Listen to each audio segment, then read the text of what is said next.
Sa iba pang mga balita, hinihiling ni Senador Leila de Lima sa Supreme Court na desisyonan agad ang inihain niyang writ of habeas data laban kay Pangulong Rodrigo Duterte. Mula sa Senado may report si Joyce Balancio live. Joyce. Magandang tanghali sa iyo, Lakay. Hinihikayat ka ni Senator Leila de Lima ang Korte Suprema na agad na aksyonan ang inihain niyang writ of habeas data upang pigilan ang umano'y patuloy na panghaharap sa kanya ng kampo ni President Rodrigo Duterte. Lakay, maaalala nito lamang November 7 ay inihain ni de Lima ang naturang petisyon sa kataas-taasang hukuman na humahamon sa immunity from suit ni Pangulo. Layunin ng petisyon ni de Lima na pigilan ang umano'y iligal na pagkakalap na impormasyon tungkol sa kanyang pribadong buhay na umano'y ginagamit upang sirain anya ang kanyang dignidad bilang babae at bilang senador. Sa kanyang petisyon, idinitalya ng senadora ang umano'y ginagawang panghahamak at psychological violence sa kanya ng Pangulo sa pamamagitan ng pagmumura at pagpapahiyaan niya sa kanya sa mga talumpati nito. Aniya, malino na paglabag ito sa karapatan ng isang babae, kabila na dyan yung na Carta of Women, Code of Conduct of Ethical Standards for Public Employees and Officials. At sa naturang petisyon din, Lakay, ay hiniling din ni Lima na pagbawalan na ng Korte Suprema ang Pangulo na pahiyain siya muli sa publiko o magbigay na anumang pahayag na makasisira sa kanyang dignidad bilang babae at bilang senador. Hinihiling din ng senadora na tukuyin ni President Duterte kung sino at anong bansa ang umano'y tumutulong sa kanyang kampo upang mapakinggan ang kanyang private conversation. Sa mga oras na tulakay, wala pa kasing desisyon ang Korte Suprema kaya nagbigay na ng ganito pahayag si Senator Leila de Lima. Lakay? Maraming salamat, Joyce Balancio, nag-uulat mula sa Senado. Tama yan dyan sa grand plan nila na lahat na lang tungkol sa droga ay ikakabit nila kay Senator Leila de Lima. Kasi ang tawag po sa akin ng ating Pangulo ay ako na daw po ang leading narco politician dito sa bansang ito dahil ako nga daw po ang dahilan kung bakit narco state na daw po ang Pilipinas. Although hindi ko po alam kung alam niya ang pinagsasabi niya na narco state na ang Pilipinas. Hindi ko alam kung naiintindihan po ng ating Pangulo kung anong ibig sabihin ng isang narco state. So pinapanindigan na lang po nila yan dahil yan po ang gusto ng Pangulo. Sinasantabi ng Office of the Ombudsman ng posibilidad na imbestigahan si Pangulong Duterte kaugnay na umano'y extrajudicial killing sa bansa. Yan po ay sa kabila ng immunity from suit ng isang Pangulo. Kapag mapatunayan na may misconduct, magagamit na po itong basihan sa pagsampa ng reklamo impeachment laban sa Pangulo. But under the rule, rather, even if a person has immunity or even if he is impeachable, you still continue the investigation. For purposes of determining whether there's misconduct, it can be a basis of impeachment if it amounts to the grounds for impeachment under the Constitution. Well, everything is possible. You know, we don't discount any possibility that you spare him or you indict him. October 13, 2016, Mayor Espinosa accepted this is too much. Kaugnay pa rin ng kalakalan ng illegal na droga, iniutos ni Morales ang fact-finding investigation naman kay Senadora Leila de Lima. Handa naman daw ang Senadora na harapin ang investigasyon ng Ombudsman. Agad de Lima, pagkakataon niya ito para linisin ang kanyang pangalan sa pagkakadawit sa kalakalan ng droga sa Bilibid. Dagdag pa niya, ang Ombudsman ang pinaka-mapagkakatiwalaan at respetadong ahensya ng gobyerno matapos sa anyang maging kasangkapan ng gobyerno laban sa mga kritiko ng Pangulo, ang DOJ at NBI. Payo at hindi utos. Yan daw ang ibinigay ni Senadora Leila de Lima kay Ronnie Dayan tungkol sa pagdalo nito sa pagdinig ng Kamara. Palaban din ang sagot ng Senadora sa planong pagpapaaresto sa kanya ng mga kongresista. Mula sa Senado, nakatutok live si Jam Cesante. Jam?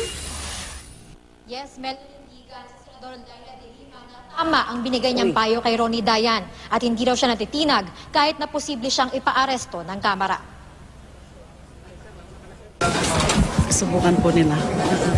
Yan ang sagot ni Senador Leila de Lima sa posibleng pagpapaaresto sa kanya ng Kamara sakaling tumanggi siyang magpaliwanag kaugnay sa kanyang payo kay Ronnie Dayan na magtago lang muna ito dahil pagpipiestahan lang daw sila ni Dayan kapag dumalo ito sa pagdinig ng Kamara.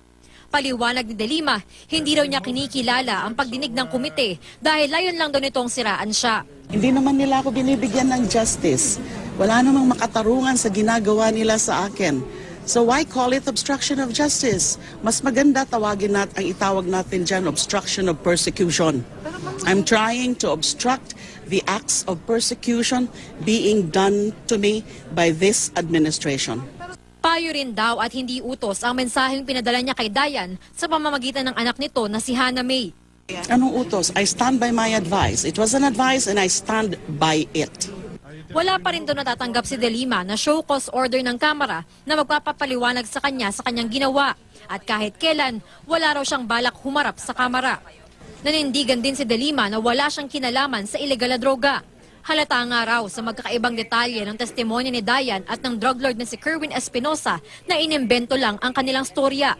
I'm not ruling out a scenario, the possibility, na after Kerwin Espinosa, meron na naman lalantad na iba pang mga alleged drug lords at ako pa rin uli ang ituturo nila, lalo na nasira yung kanilang script both for Kerwin Espinosa and for Ronnie Dayan. Sabi ni Senate President Coco Pimentel, pag-aaralan pa nila kung maaari bang i-cite for contempt at ipaaresto ng Kamara ang isang senador dahil bagong sitwasyon ito para sa kanila. Meron daw interparliamentary courtesy na kinikilala para maging maayos ang kanilang relasyon, pero hindi ito nakasaad sa batas. Ang principle sa ating batas, no one is above the law, kaya parati ko sinasabi sa inyo yan. But then, if the Constitution grants an immunity or grants a benefit to a member of Congress or to someone else, we have to also respect whatever the Constitution grants. Ang malinaw sa konstitusyon, bawal arestuhin ang isang senador kung may sesyon kapag hindi hihigit sa 6 na taon ang parusa sa ginawang krimen. Ang parusa para sa obstruction of justice, hindi lalampas ng 6 na taon. Pero dapat raw pag-aralan ng issue dahil tinutukoy dito ang regular arrest warrant na inlalabas ng mga korte at hindi ng Kongreso. Para sa ilang senador, ang pinakamainam na hakbang, maghain ang Kamara ng reklamo laban kay De Lima sa Senate Ethics Committee. Kung gusto nilang madisiplina ng Congress as a whole, ay idanla sa Ethics Committee. At kung mag-file sila ng disbarment sa Supreme Court, mag-file sila ng obstruction of justice sa DOJ, hindi naman sila namin pipigilan. Pero wag yung house to house, magkakaroon ng confrontation, yun lang namin iniwasan. Hindi tinutulak ang Senado. Kung meron sila talagang problema, they can file an ethics case against De Lima. Because medyo serious yun eh. Mel, magpupulo ngayong gabi ang liderato ng Senado at Kamara ukol sa priority bills at inaasahang matatalakay din nila doon yung issue tungkol kay Senadora Laila De Lima. Samantala, sa Lunes naman daw ipapagpatuloy ng Senado ang kanilang pagdinig ukol sa illegal drug trade at inaasahang maghaharap doon sina Ronnie Dayan at si Kerwin Espinosa. Si Senadora De Lima hindi pa raw sigurado kung dadalo siya doon sa pagdinig pero pag-aaralan daw niya ang kanyang susunod na hakbang. Mel? Maraming salamat sa iyo, Jam Sisante. Humarap sa media kanina si Senadora Laila De Lima at muli niyang iginiit na wala siyang kinalaman sa droga at hindi niya kilala ang mga Espinosa. May ulat on the spot si Jam Sisante. Jam? Yes, Rafi, handa raw si Senador Laila De Lima at harapin bukas ang sinasabing drug lord na si Kerwin Espinosa pagharap nito sa pagdinig ng Senate Committee on Public Order. Sabi ni De Lima, papakinggan niya ang magiging testimonya ni Kerwin ukol sa kalakalan ng ilegal na droga at pagpatay sa kanyang amang si Albuera Mayor Rolando Espinosa. Pero inaasahan daw ni De Lima na idadawit siya ni Kerwin lalo't mukhang grand plan daw talaga ng Administrasyong Duterte na pagmukain siyang pangunahing narco-politician. Muling giniit ni De Lima na kahit kailan ay hindi siya nakinabang o tumanggap ng pera mula sa mga drug lords, sa mga Espinosa man o sa mga drug lords sa Bilibid.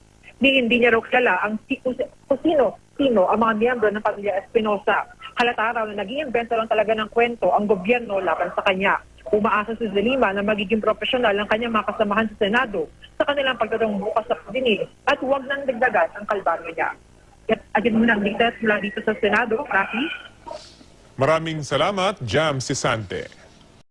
Nakaka-alarma raw, sabi ni Ombudsman Conchita Carpio Morales, ang tila pagbaliwala at pagbago pa raw ng bersyon ng kasaysayan ng ilang Pilipino kaugnay sa rehimen ni dating Pangulong Ferdinand Marcos. Sa kanyang talumpati sa alumni homecoming ng UP College of Law, Ipinaalala ni Morales ang karahasan at pagnanakaw noong panahon ni Marcos. Insulto raw sa bayan at mga biktima ng martial law ang pagbabago sa kasaysayan. Pero tumanggi naman siyang magkomento kaugnay sa desisyon ng Korte Suprema na payagang ihimlay si Marcos sa libingan ng mga bayani dahil may petisyon pa kaugnay dito. Those who could not remember history have the tendency to write a new one. It is an affront to our collective consciousness as a nation, aside from adding insult to injury to the entire citizenry as collective victims of the kleptocratic act of stashing ill-gotten wealth as judicially determined.